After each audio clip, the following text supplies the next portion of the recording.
Bonjour à toutes et à tous, bienvenue dans un nouvel épisode d'Au cœur des territoires, un podcast du CESOCEM avec des voix IA pour vous informer autrement. Alors aujourd'hui, on s'attaque à un gros morceau, un mot qu'on entend souvent aux infos sans toujours bien comprendre ce qu'il cache, la décentralisation. Et pour décrypter tout ça, je suis avec Sarah, notre experte en politique publique. Salut Sarah. Salut Thomas, et bonjour à toutes celles et ceux qui nous écoutent. Alors Sarah, pour commencer simple, la décentralisation, c'est quoi ?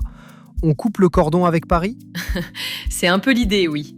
En définition très simple, la décentralisation, c'est quand l'État transfère des compétences, des moyens et des responsabilités vers les collectivités locales, les communes, les départements et les régions. Le but, c'est d'agir au plus près des citoyens. Autrement dit, on décide localement de choses qui concernent directement notre quotidien. D'accord. Mais attention, il y a un piège, non ? On confond souvent ça avec la déconcentration. C'est pareil ? Oula, pas du tout. C'est la confusion classique. La décentralisation donne le pouvoir aux élus locaux.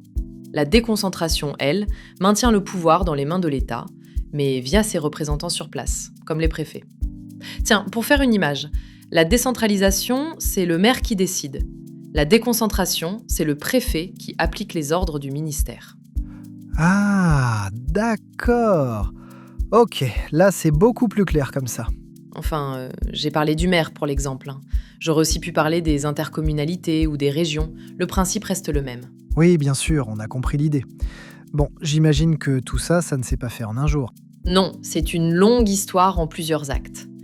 Commençons par les lois Defferre de 1982. C'est la fin de la tutelle du préfet. Les régions deviennent de vraies collectivités. C'était une révolution à l'époque. Et ensuite ? Ensuite, en 2003, on inscrit carrément dans la Constitution que l'organisation de la République est décentralisée. Puis vers 2014 à 2015, avec les lois au nom barbare comme MAPTAM et NOTRe. MAPTAM et NOTRe, on dirait des noms de robots. C'est vrai. Mais elles ont servi à renforcer les compétences des régions et des intercommunalités. Et enfin, depuis 2017, c'est la loi 3DS. Là, l'idée, c'est la différenciation. On adapte les règles aux réalités de chaque territoire.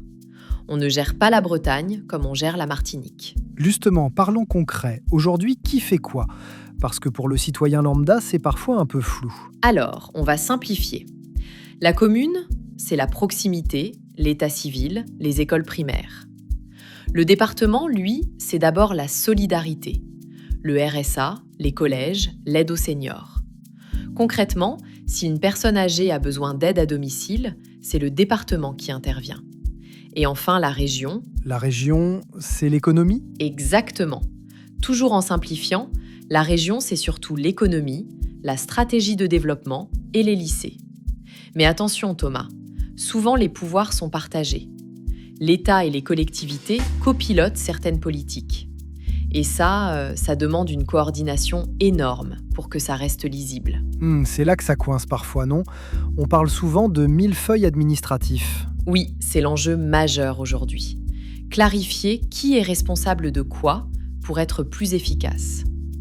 Mais il y a des solutions intéressantes. Chez nous, en Martinique par exemple. Ah, justement, parlons-en.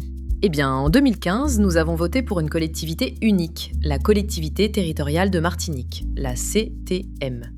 En gros, c'est une nouvelle entité qui regroupe les compétences du département et de la région.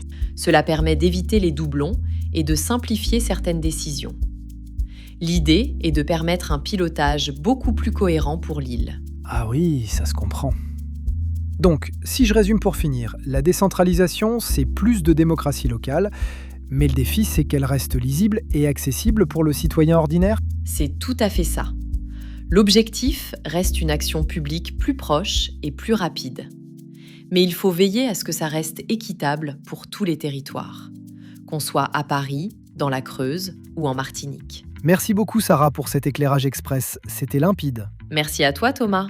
Et si vous voulez creuser le sujet, direction le site internet du CESOCEM. Vous y trouverez toutes les clés pour aller plus loin. Quant à nous, on se retrouve très vite pour un nouvel épisode. D'ici là, restez curieux.